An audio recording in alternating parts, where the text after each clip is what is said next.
let's talk all about how I transitioned from girl boss to homemaker. I talk a lot about how being a stay-at-home mom is a full-time job. The women who don't want to work but still do aren't doing it because they're feeling guilted by feminists, but they're doing it because economically they don't have any other choice. And being a stay-at-home mom was so clearly the most fulfilling thing I could do. I was raised in the shadow of feminism. Giving women choices does not remove meaning from their lives. It gives women who don't want to live exclusively in those narrow confines the opportunity to find meaning elsewhere. Anyone can do motherhood, but not, and this is controversial, not everyone does it well.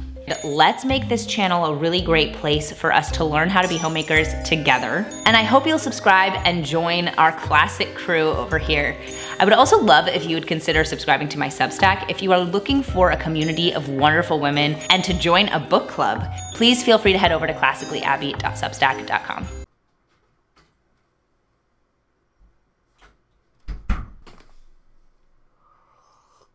Classically Abby is lying about being a homemaker. That's not possible. Now, I know that's quite an inflammatory statement to make, so let me clarify a few things real quick. Do I think that Classically Abby is a good mother?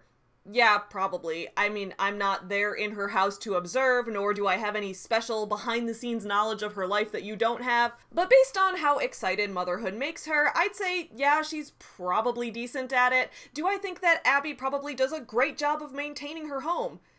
Yeah, I mean, I know that social media isn't real life, but based on the snippets we've seen online of her home, the food she makes, the amount she talks about prioritizing time with her family, yeah, I think she probably leads a very comfy and loving household.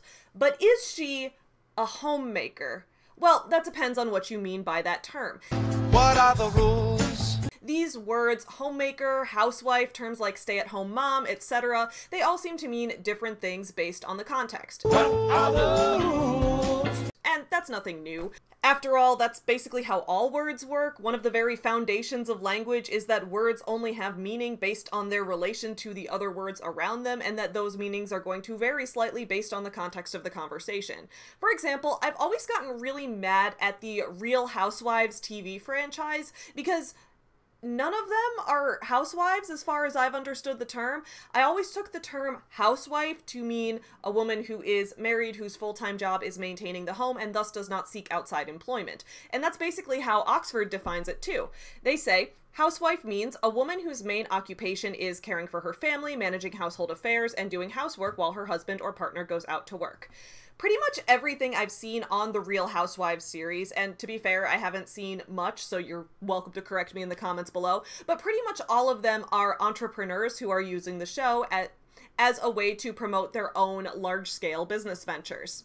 Which means that their main occupations are running companies, not managing their households, meaning that they're not housewives, they're working women.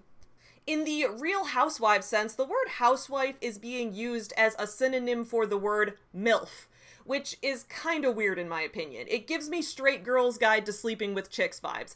Like, what am I supposed to make of this term? What am I actually supposed to take away from the thing that you're saying to me right now? The show is called Real Housewives, yet none of you are actually housewives. It should be called Fake Housewives, or maybe Real Boss Babes.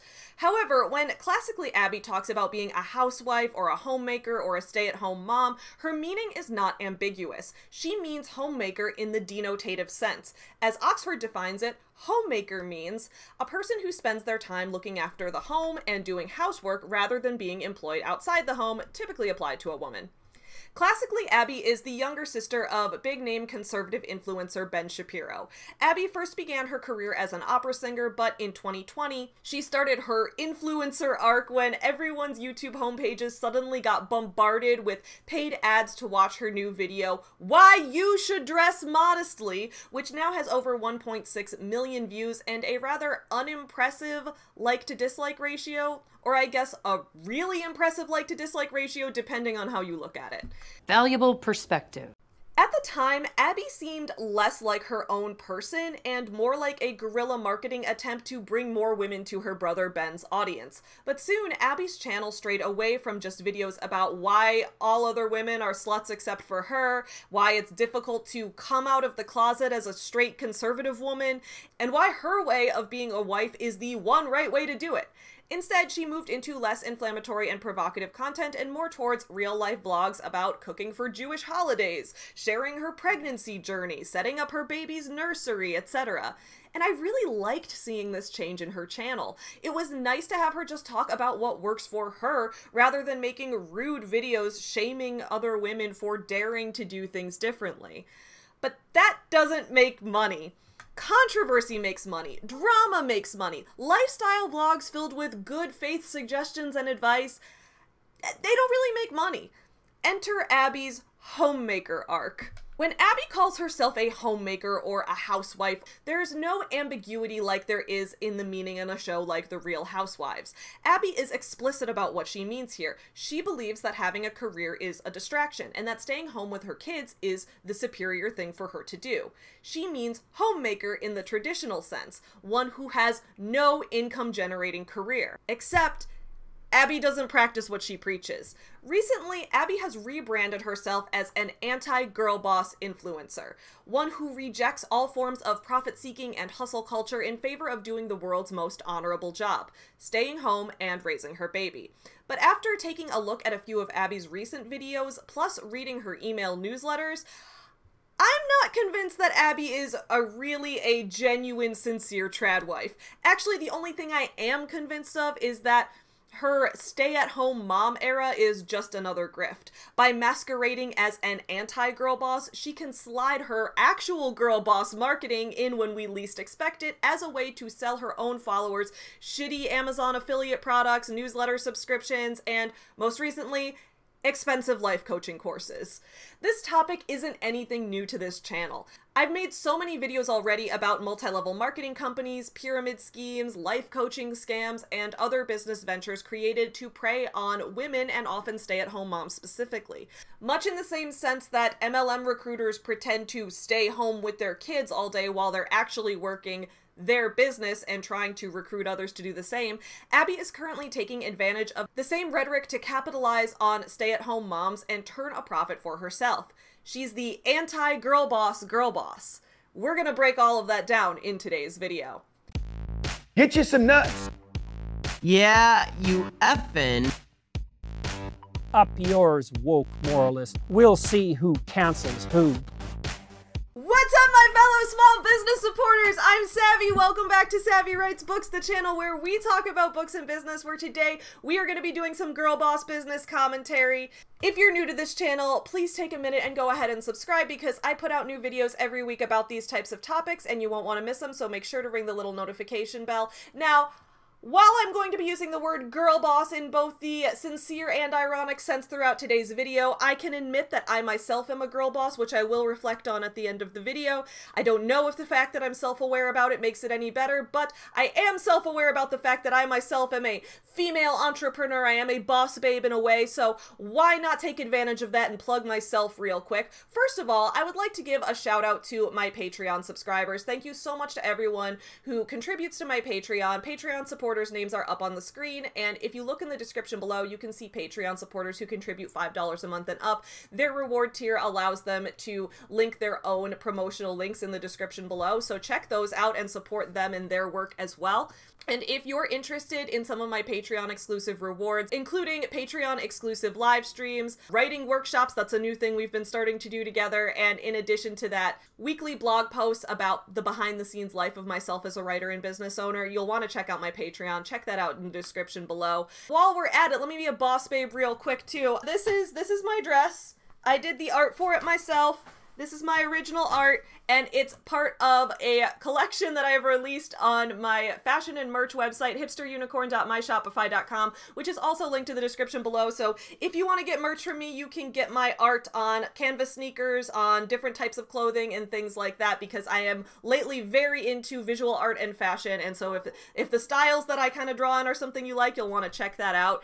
And speaking of all of that creativity, I recently released a new book at the end of July called Conversations with My Puppet, which is all about how we can use toys and a playful spirit and our imaginations as a way to actually be more productive in our own businesses and grow our own professional careers. It has journaling prompts, it has fun exercises to do. If that is something you're interested in, you can check out my newest book linked in the description below as well. And since we're looking at links in the description below, why not? Let's have a sponsor. Today's video, we gotta give a quick shout out to the sponsor. Today's video is sponsored by Skillshare, an online learning platform offering tons of video classes and tutorials to help you grow your creative and professional skills. If you've read my recent book, Conversations with My Puppet, that I recently released this past July, then you probably know how much I love creative experimentation with photography, filmmaking, art involving toys, and more. The further I get into my career on YouTube, the more I want to try out other artistic media, and Skillshare has been a great place for me to find classes that fit my goals. For example, maybe you read my chapter about how much I love stop motion animation. Stop motion animation with toys is a technique that I'm hoping to incorporate into more of my video essays in the future, which is why I've been adding new classes to my Skillshare library about how to edit animated stop motion movies. Many of these classes run between a half an hour and 2 hours of total material, so it's super easy to watch a ton of different presentations and gain a lot of different perspectives from various experienced artists. Variety is the name of the game on Skillshare. Skillshare contains a vast array of classes in creative and entrepreneurial topics like photography, graphic design, marketing, and more, including classes like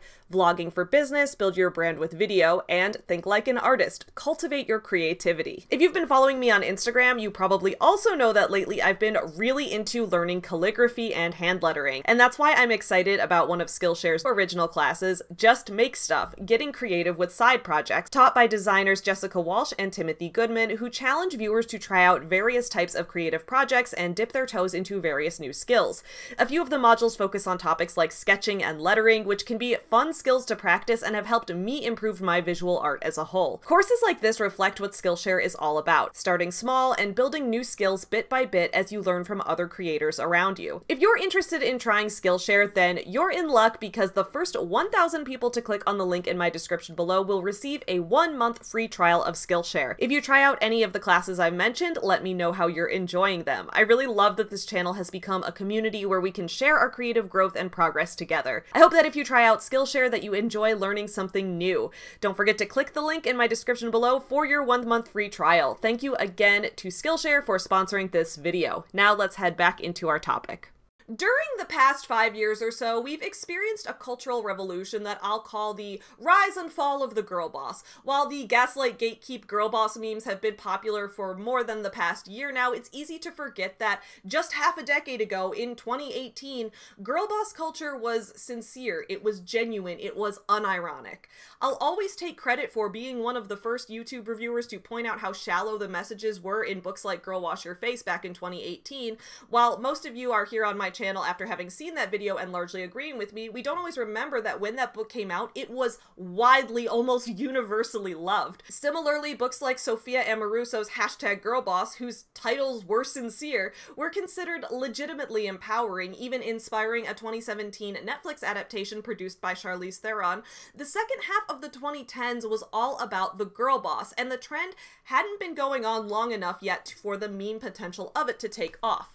Nowadays, girl bossery is a meme. For the most part, if you say girl boss, people know you're about to make fun of something.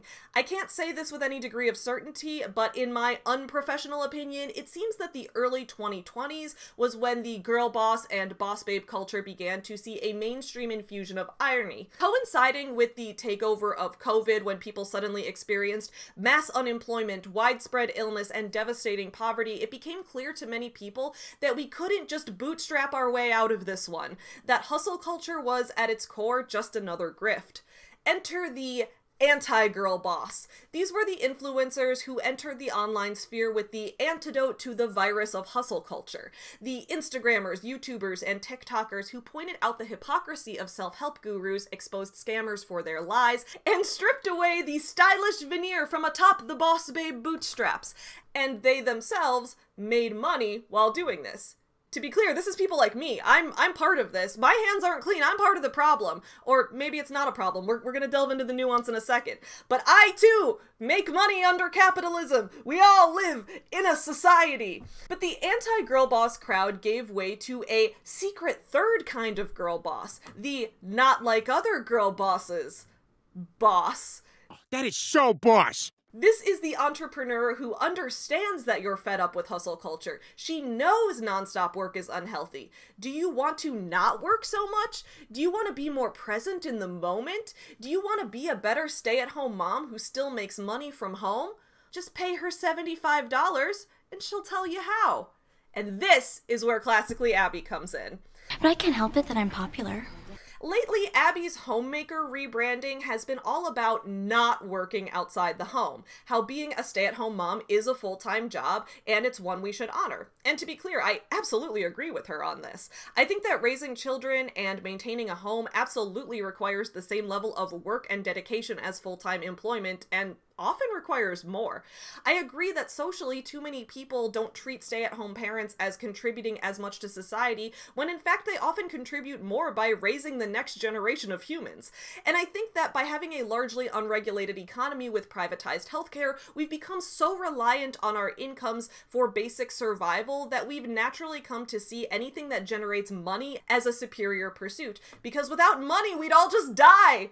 Wait, what's that? Abby is actually a far right-wing influencer. She agrees with her brother Ben's opinions on free market capitalism being the solution to everything.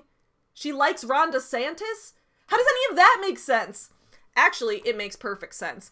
As we'll see when we dive into 2 videos by Capitalistically Abby, telling the truth about how I feel as a stay-at-home mom and how I went from girl boss to homemaker. Because, just like all of her right-wing influencer friends, Abby isn't disparaging girl boss life because she genuinely believes that we don't need to dream of labor. Motherhood is an interesting thing. She's disparaging it because it leads into her sales pitch. There's a lot of like, marriage is 50-50, everyone needs to be contributing all the time. You're now in her funnel. This is a commentary on capitalism. And like, household chores need to be 50-50. And there is truth to that in certain situations, in certain circumstances. Depending on your family's dynamic, that may be true, right? If you both are working because you both need to provide, then both people should also be contributing to the household tasks. Let's start with a video that Abby posted about a month ago called Telling the Truth About How I Feel as a Stay-at-Home Mom. But if I'm the stay-at-home mom and I'm the homemaker and my husband is working hard all day to provide for my family, why does he also have to take on a bulk of the household chores? On the surface, I sort of agree. Household divisions of labor are going to be individualized as each household has its own unique set of circumstances. I've never had kids myself and I never plan to, so maybe I'm not the best person to judge here, but I can see how when one partner works outside the home for money full time and the other partner stays home with the kids, how it wouldn't make sense for the financially providing partner to also take on exactly half of the childcare and house duties, because then one person is doing less work. Although I can't say that for sure because, again, every family's individual circumstances will vary. But what I don't get here is why this is necessarily gendered. This would also apply in reverse, right? Like if there were a stay-at-home dad and a mom with an income-generating career, then it would also make sense that the stay-at-home dad takes on more of the household and child-rearing duties too, right? Like, I don't get why we're separating this by women and men when really this is separated by person who generates a financial income and person who doesn't and primarily stays with the kids. Also, same gender couples exist, but I don't think Abby likes them very much, so we'll just move on. Not every man, and most men, don't love their jobs. They would much prefer to be like hanging out at home than working to provide for your family. So why are you making it into like an us versus them situation? Mothers versus fathers, or like wives versus husbands. It's just a very depressing way to look at marriage is my husband doesn't do enough because he earns for the family, but then he also doesn't clean and cook and do all the things that I have to do. It's like, you know what? You have different jobs and different roles, right? This is another place where I think it's weird that Abby genders the discussion. She admits here that a lot of men dislike their jobs and that staying home with kids is often the preferable option for both parents. My question here is, if that's true, if raising kids is the thing that gives you the most fulfillment, then where's her empathy for her husband or for all the other working parents out there? Why is she encouraging women specifically to embrace staying home with kids when, according to her, that's going to leave their partner with the worst outcome? Does she think that men should get an equal say in whether they want to be the parent who stays at home, or should women always get to call first dibs on being the stay-at-home parent? I call shotgun! It's never really made clear because she never dives deeply enough into this topic to get to that point. I was raised in a traditional home in the sense that family was first, but my mom worked and my dad stayed at home. So that wasn't so traditional. And working felt like something I was really supposed to do. So not doing it was very scary and something that I struggle with sometimes. This section shows that Abby is aware that some men are the stay-at-home parent. According to her, her own dad was one such parent. Since she's not only aware of the situation in reverse, but has experienced it herself, why doesn't she ever delve into that angle of the discussion? It honestly just confuses me. It's been an incredible 5 years, incredible 6 years, but incredible 5 years of marriage. Now I feel like I have a little bit more authority to talk about marriage stuff, especially also because we have a child. But I remember when I started making videos about marriage and relationships on my channel, people were like, you've only been married 2 years, you can't give advice. And I was like, you know, I get it, but also this is mostly passed down wisdom from my parents, from my community, from my religion. So, interesting thing here. I've actually been married longer than Abby has. My 6th wedding anniversary is coming up next month, so I guess that means by these standards, I have more authority on marriage than Abby does. Pretty cool. Side tangent real quick for anyone who wants marriage advice. Here's what works for me. I'm not a professional. Tyler and I had lots of premarital sex. We moved in together 2 years before we got married. We both work for money and neither of us ever want to have kids. Instead, we use our money to build a workshop in our basement and do fun hobbies like that. You are really Santa, right? Between us, we have 4 total bank accounts. A personal account for each of us, that's 2, a joint account for both of us, and my business bank account. Every month, we take half of our incomes and put it into the joint account, which we use for shared expenses like our mortgage, our food, our dog's care, going out to eat, doing stuff for our home, that kind of thing. The rest of it is ours to do with as we please. Tyler usually buys new technology and experiments with new stuff like that, or puts money aside to save for the future, while I tend to put extra money into my business accounts to work on experimenting with new boss babe moves for growing my multiple companies. On Friday nights, we get stoned off our asses, drink craft beer, and watch low-budget action movies from the 80s. That's our entire relationship. You're welcome. That'll be $420.69 for your relationship coaching session. Put it in my Patreon or super chat me. #bossbabe. Fast and Furious. This is a series my husband and I watched jokingly during COVID. We watched all, I think there were 8 at the time, and we loved it because it's so ridiculous. It went from like grounded, okay movie to like insanity, and it is so ridiculous and so funny, and so, it takes itself so like not seriously but also seriously because it's Vin Diesel. And the whole theme, just the family, the idea of family when like no one is actually has a traditional family, it makes us laugh so hard. So for our anniversary, we went and saw the 10th Fast movie, which was, again, hilarious. Loved it. Jason Momoa was top tier. I recommend this series if you like watching movies that are goofy. So this clip here doesn't actually have anything to do with the main thesis of my video, but I wanted to include it anyway because it made me realize something about Abby as a person. There is a real human in there. This moment, when Abby's excitedly talking about how much she and her husband enjoy the goofiness of ridiculous movies and like to use them together as a shared experience, This is the most real and honest I've ever seen her. And it's so relatable. Literally last night, before I filmed this video, Tyler and I went to the Alamo Drafthouse. They just opened a Chicago location near Wrigley Field, and we went to see Neil Breen's theatrical debut for his 6th feature film, Cade the Tortured Crossing. Neil Breen on the big screen, can't spell big screen without Breen. Anyway, these moments make Abby feel so real. These moments when she's just enjoying things rather than hating things for the sake of attention. And the reason I point this out is that 2 weeks ago, I put out a very long review of the Barbie movie in which I debunked her brother Ben Shapiro's review of Barbie. Now, Ben is utterly incapable of enjoying anything. His entire platform is built on finding popular things to hate. Otherwise, he couldn't get as many clicks, as many sponsorships from those clicks, as much ad revenue. That's the basic political commentary formula. Popular thing plus outrage equals profit. When Ben attempted to review the Barbie movie, he showed a complete lack of imagination, a complete inability to comprehend something that was there for entertainment rather than to be taken literally. Abby's review of Barbie was similar.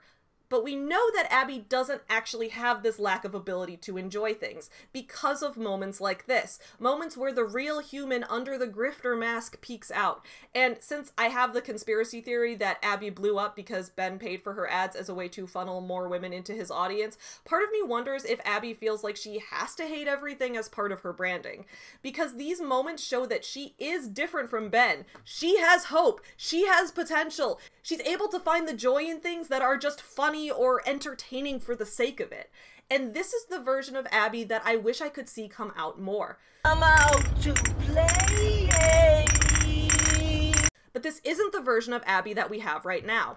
Because, as I said before, that doesn't turn a profit. Instead, Abby's buried herself further beneath the grifter mask, leading further and further into the anti-girlboss grift. One of her most recent videos, called How I Went from Girlboss to Homemaker, shows this particularly clearly. We have all been raised in the shadow of feminism. I've said that before. And so what that means is that I don't think many women understand how to be homemakers. So as usual, Abby has to start with something she hates. Abby hates feminism. Why? It's never made clear. She hates the straw woman versions of feminism that she's constructed herself as a rhetorical device. The feminists who think that women shouldn't be allowed to stay at home with their kids. Feminists who, if they do exist, are a minority in the real world, but are a great online boogeyman for her agenda. Marketing is most effective when it tells a story and when that story evokes an emotion. The emotion is anger. We hate feminism. We are raised in the shadow of feminism, and that's something that we should be mad about, that we should fear. But Abby can help us out of that shadow. Come with me if you want to live. And how? By subscribing to her channel? By hiring her as a life coach? We'll have to continue watching and see. So I started off as an opera singer. I was very ambitious. I really wanted to get to the top of my career. I wanted to be successful. I wanted people to know my name. It was really important to me that I fulfill my potential. So I was working super hard and I put in all of the hours that I could. And I cared about succeeding in that field. But there were two things that kind of happened during this girl boss era of mine. One was that the people that I had surrounded myself with and the business I was in, I had allowed to change me because I just wanted to be so successful in my field that all of my values became secondary to my ambition. Now this is another clever tactic on Abby's part. When I've reviewed Ben Shapiro's books, I've talked about how he often uses this same tactic. He assumes a truth on the part of the reader or viewer and then continues his argument as if that truth inherently exists. Abby likely learned this from Ben. Here's what she's doing. Abby is presenting herself as an anti-girl boss. Okay, good, we're all on board. Many of us are also burnt out from the girl boss style hustle culture anyway. But then, Abby sneaks in a premise as a given. The premise is that being a girl boss doesn't just mean overworking yourself or scamming others or exploiting labor. Being a girl boss means, well, having any job. At least that's how Abby's defining it here. If we look at Abby now, an influencer who offers paid monthly Substack subscriptions and takes sponsorships, she's much more of a girl boss in the way most of us would understand than she ever was as an opera singer. An opera singer feels a lot more like a traditional, or dare I say, classical career to have. Opera singer isn't the career most of us think of when we hear girl boss. Usually we think of an influencer, a coach, a self-help guru, more of what Abby is now. But she wants to be the anti-girl boss, so she must frame her opera singer past as being a girl boss, even if it makes absolutely no sense. And so I felt very alone, even while I was pursuing something that I cared about. And then there was the other part of this, which was that I put my self-worth in my career success. And I'm sure some of you have experienced that feeling of like, if I don't succeed, I am not worth anything. And you build up in your head that your only sign of worthiness is having been successful in your job. And that was really upsetting, because that meant that every time I didn't get an audition or I didn't get a part, I felt awful about myself. Rather than recognizing that your career is just a part of your life, it became my whole life. By that logic, I used to be a girl boss back when I was operating cameras for college sports games and editing video highlight reels for athletes. But now that I make my own YouTube videos for money, I'm a stay-at-home wife, I guess. And I launched Classically Abby, I would say about 8 months into being married. And I knew I wanted to put a lot of time and energy into that because, again, I'm a very creative person. And so I wanted to put my energy into something that I cared about. So I started Classically Abby. I started making videos about makeup and dating and being a wife and all of the things that I found interesting. And then eventually I started talking about conservatism and being a conservative woman. But I had the time at this point in my life, because I didn't have children yet, to really focus on that. I could dedicate time that I don't have now to building my brand. And it was something that I could do from home and I could do remotely, and I could still do it on my own schedule. So I could, spend time with my husband, I could take care of the house, but really I didn't view myself as a stay-at-home wife or as a homemaker yet. Here, we're seeing that girl boss means whatever Abby wants it to mean, whatever she is not herself doing in the moment. One of the biggest lessons I learned was in being morning sick for the first trimester, just how much pressure women are under to perform when it is absolutely unnatural for us to perform in that first trimester when we're feeling so sick and we're feeling so awful. So in these clips, I think Abby brings up some really interesting points, some of which are starting to get at something real but ultimately fail to resolve themselves. For example, I agree that it can be extremely stressful to have a career become your entire life. And that, of course, depends on your goals. Now, I identify as a boss babe. My pronouns are 10x. And because of that, I enjoy making work a huge part of my life and also making it a huge part of who I actually am as a person. I am a writer. I am a video creator. I am an artist. Those are things that make me money, but they're also things that make me me. They're things that make me self-actualized. For others, their career identity isn't necessarily the main part of their identity as a human. Now, this is going to vary based on your personal goals and your personal metrics for success. So while I enjoy making work my entire life, that doesn't mean that I think everyone should have to do that, and I can recognize that many people find self-worth outside of the jobs that make them money. Wow, that's deep. Really deep.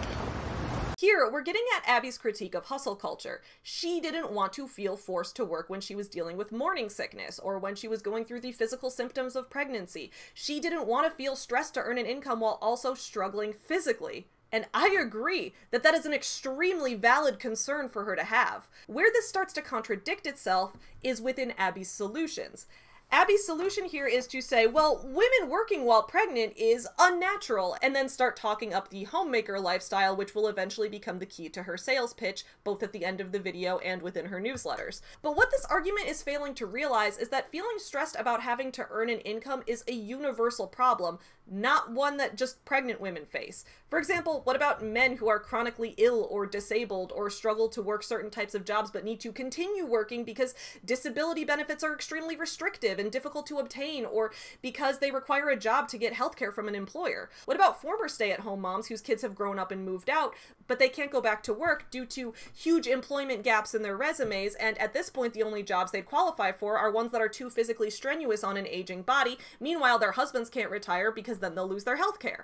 My point is, there's a wide variety of people who this problem applies to, and the solution isn't just embrace being a homemaker and everything will be okay. For Abby, being a homemaker may be extremely fulfilling, and she absolutely deserves the same credit for that as someone deserves for having a corporate job or an office job. But it's not a catch-all solution to the problem of worker burnout.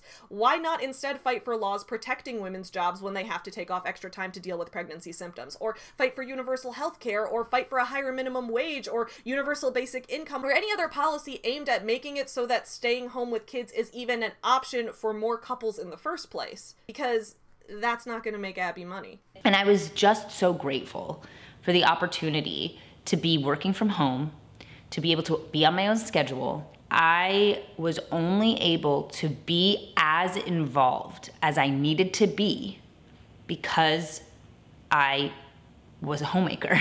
I was able to baby wear him every single day. I was able to breastfeed him on demand. I was able to put him to sleep. And for those first few months, I was so involved, and it became so obvious to me how needed I was by my son, that I don't have to worry so much about how he goes down for a nap, because I can pretty much be there for all of his naps. That I didn't have to worry about pumping, because I could just breastfeed whenever I wanted. That I could be involved in his development as a little person and his growth. And being a stay-at-home mom was so clearly the most fulfilling thing I could do, fulfilling my potential and his, that I knew that all of my other priorities didn't matter. Having my channel and having my platform is an amazing opportunity, but at the end of the day, I'm gonna make more of a difference at home, raising a genuine human to be a great member of society, than I am going to be doing whatever I'm doing here. At this point in the video, Abby is starting to repeat common multi-level marketing recruiter talking points. The same rhetoric we see from an Amway recruiter or a Mary Kay lady. Do you want to make your own hours? Don't you want to be home with your kids? You don't want to have to go into an office, do you? I realized how much I loved the idea of creating a home for my whole family, of learning to cook and learning to cook well, not just fast.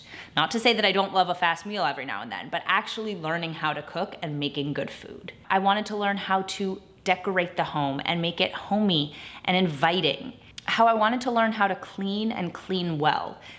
Still working on that, but that is a very important aspect of this.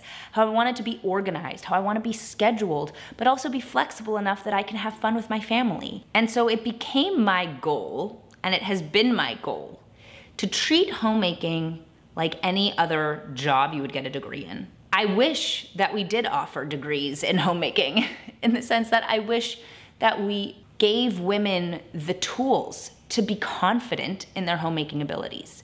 How to run a household, how to do taxes, or even just understand budgeting and bills, how to clean and feel tidy at the end of the day, how to cook well and love and enjoy cooking, how to deal with time management. All of this is a craft. Homemaking is a craft. So that's actually called home economics, and it exists. But at the same time, I do get what Abby's saying here. When we think about getting a degree, we usually think about something academic, or we think about something like a license or certification for a specific career. I honestly think that high schools should devote more time to teaching life skills like cooking, doing your taxes, financial management, those types of things. Those are skills that would benefit all people to have, even more so if they do decide to go into homemaking. But at the same time, keep in mind what Abby's actually doing here. In her monetized YouTube video, in which she links her Substack in the description, in which she's going to shortly go into a sales pitch, she's planting the idea in the viewers' heads that they should want to get some form of education in these fields. And who better to teach them than Abby herself? It's the exact same rhetoric we see when an MLM boss babe starts posting about how college didn't teach me to be a self-starting entrepreneur, but Amway did. Or when crypto bros talk about how college is a useless investment because their School of Life course can teach you more about what you really need to know about decentralized finance. The girl boss thing became so uninteresting to me because at the end of the day, anyone can fire you and you can be replaced, but you will never be able to be replaced as a wife and as a mom. You just won't. This is where you are actually the boss. You get to run your home, you get to create your home, and you get to manage it. And that has been such an inspiration to me. Well, that's true. You can't. But you also can't be replaced as a husband and a dad. And either way, someone's got to work. We're not all independently wealthy. Once again, if you view your role as irreplaceable, but you view roles in a corporate environment as replaceable, are you saying that your husband is replaceable? Why doesn't he deserve the same right to stay at home with the kids as you do if you think that that's the superior life? That's what I'm not understanding here. On top of that, keep in mind that this is once again textbook boss babe rhetoric. Your boss could fire you tomorrow, but if you start your business in my Amway downline, you can't be fired because you're your own boss. You can spend more time at home. Let's get a conversation started. Let's make this channel a really great place for us to learn how to be homemakers together. And I hope you'll subscribe and join our classic crew over here so that you can be a part of this journey with us. I would also love if you would consider subscribing to my Substack. If you are looking for a community of wonderful women and to join a book club, please feel free to head over to classicallyabby.substack.com. So as I said, Abby ends the video by plugging her Substack page. Now, Savvy, you might be saying, aren't you being a little hard on Abby? After all, she's just talking about how she likes being home with her son. She might be genuinely taking a step back from her influencer platform to focus on raising him. Maybe this video is honest and in good faith. Sure, she plugs her Substack at the end, and sure, she does it as a talking point for why we should subscribe to her monetized channel about how to be a better homemaker. But is it possible that this really isn't actually about money? Maybe she does have a genuine desire to create a community of women who can provide advice to each other and share their life experiences. Maybe there isn't any malicious undertone to any of this. After all, Savvy, do you even have any proof that this is going to lead into a sales pitch? Yes, of course I do. I signed up for Abby's Substack. I actually signed up for it over a year ago when I made a video called In Defense of Classically Abby, where I defended her against the sexual harassment that she was receiving online while she was pregnant. I canceled my subscription after the first month, but I'm still on her email list and I forgot to unsubscribe, and so I got some of her recent emails, and I'm glad that I did because these emails drive us right into the sales funnel. Let's take a look at one. This email is called The Troll Comment I Hate the Most. So we're starting with a clickable subject heading, very good email marketing. The email then goes into various newslettery things from Abby's life, including some affiliate links. In the email, we get an ad for some lightly tinted sunglasses that she promotes, under which she has a disclaimer reading, "This email may contain affiliate links, which means I may receive a commission if you click on a link and purchase something." Now, there is absolutely nothing wrong with this. Affiliate marketing is a fine way to earn some side cash from recommending products that you legitimately like. I've never had an issue with affiliate marketing. It's just the first sign that these emails are intended to generate a profit. Further down the email, she hits us with this. Sign up for personal coaching. If you would like to have a one-on-one session regarding dating, leveling up, fashion, styling, wardrobe help, makeup guidance, homemaking, navigating career choices, or anything else you'd like my advice on, I will now be offering 1-hour sessions for a small extra fee. Only premium subscribers have access to these sessions, and for $75, we can have a really focused conversation about how to get you to where you want to be. There it is. There's the life coaching. After making videos about how being a homemaker is a better choice for many women and how she loves being able to be home with her son and how she wishes there were classes to teach you how to be a better homemaker, she hits us with the Homemaker coaching sales pitch. A textbook boss babe course right there. Ironically, in this email, Abby is addressing the very thing I'm criticizing in this video. The fact that she sings the praises of staying home without earning an income, all while using that rhetoric to earn an income. She gets to that at the very bottom of the email when she finally gets to the troll comment topic that she hinted at in the subject line. In today's article, I really want to talk about the troll comment I hate the most. Often, when I post about motherhood and its importance, I get a ton of comments accusing me of hypocrisy. You say this, but you also have a career that isn't being a mother, so which one is it? Is a real-life primary example. How can you say that motherhood is the most important thing if you don't have a job? Keep reading with a 7-day free trial. Subscribe to Classically Abby to keep reading this post and get 7 days of free access to the full post archives. That's right. In order to read her actual response to the troll comment, we first have to sign up for her Substack, which includes giving her our credit card information. There's an interesting sort of irony in that. How can you say that motherhood is the most important thing if you have a job? I don't know. Pay me and I'll tell you. Now, let's also keep in mind that Abby is once again strawmanning the argument. People like me, those who have good faith criticism of her content, aren't saying that you can't prioritize motherhood while also having a job. I'd assume the same is true for both parents, that a mom and dad who have kids can both have jobs and also both consider their roles as parents to be more important than their roles at work. No one, at least no one who did so in good faith, was ever criticizing Abby for saying that motherhood is the most important thing while also having a job. That's fine. Plenty of people do that. That's a very reasonable outlook to have. The criticism is that Abby says being a stay-at-home mom and a homemaker is better than having a career, while having a career. The hypocrisy isn't that Abby prioritizes her family over her job, it's that she pretends not to have a job when she does. The fact that she has a job is evident in this very email where she's asking for our credit card number so that we can pay her to explain to us how she doesn't really have a job. It's Girl Boss Theory 101. She recently sent out another email with just as provocative of a subject line which says, "Body positivity is getting out of control." Much like the previous email, we never find out how body positivity is getting out of control or what criticisms Abby has of body positivity. In order to read that, we once again have to sign up for her paid Substack. But what the email does include is first an indoor fly trap ad with an affiliate link, and second, yet another plug for her $75 an hour life coaching sessions. Abby's Twitter is exactly the same. In between her provocative tweets about being angry at the woke leftists, she includes tweets like this. "Did you know I offer personal coaching over on my Substack?" And then one like this. "I enjoy going to the library with my son for many reasons, but one is that you can meet other stay-at-home moms, make friends, and set up play dates. That's why it's sad when I go to the library and all the children are being watched by nannies. There's no shared experience of motherhood and an opportunity to build a mother-child friendship with them." And then tweets like this. "I have been loving the personal coaching sessions I've been doing over on my Substack. I love getting to meet my amazing subscribers while honing in on the things they'd like to work on. Such a cool opportunity." And then another one like this.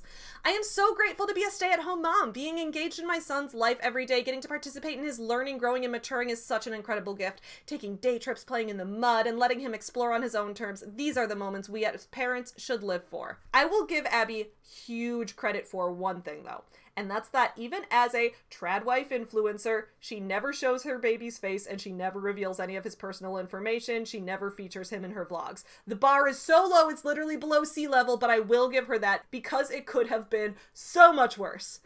I'm not blaming Abby for trying to make money as an influencer or for making money off of her critiques of hustle culture. I think we're all living in the same capitalist world. We all need to make money, and critiques of hustle culture can be quite helpful and provide people legitimate value. If I were mad at her for that specifically, I myself would have a lot to answer for, since I've made plenty of sponsored and monetized videos critiquing girl boss culture myself, like including this video. And sometimes I wonder how guilty I am in all of this as well. After all, as I said at the beginning of the video when I was promoting my Patreon and my books and my merch, I am a boss babe too. Does my self-awareness of it make it any better? Does the irony in my tone when I talk about it make a difference, or am I just as much of a grifter as Abby is? I'd like to think that I'm not, since I'm honest about the fact that I really love entrepreneurship, not because it allows me to stay home or affords me freedom, but because I have a genuine passion for creativity and business itself. I try to never sell false hope to anyone, but sometimes I'm scared that I'll fall into the same career trajectory as every other girl boss. But until then, I guess I'll just follow Abby's lead and be #not like other girl bosses. What do you guys think about all of this? What do you think about Abby and her selling these coaching services and all of that? I'm really interested on all your thoughts in the comments below. I will be back next week with another video for you guys. It's going to be a book review next week, so get excited. I'll see y'all then. In the meantime, keep on supporting small businesses. Go see the new Neil Breen movie. It slaps. Have a great start to your Friday. Bye, everyone. Get you some nuts. Yeah, you effing. Up yours, woke moralist. We'll see who cancels who.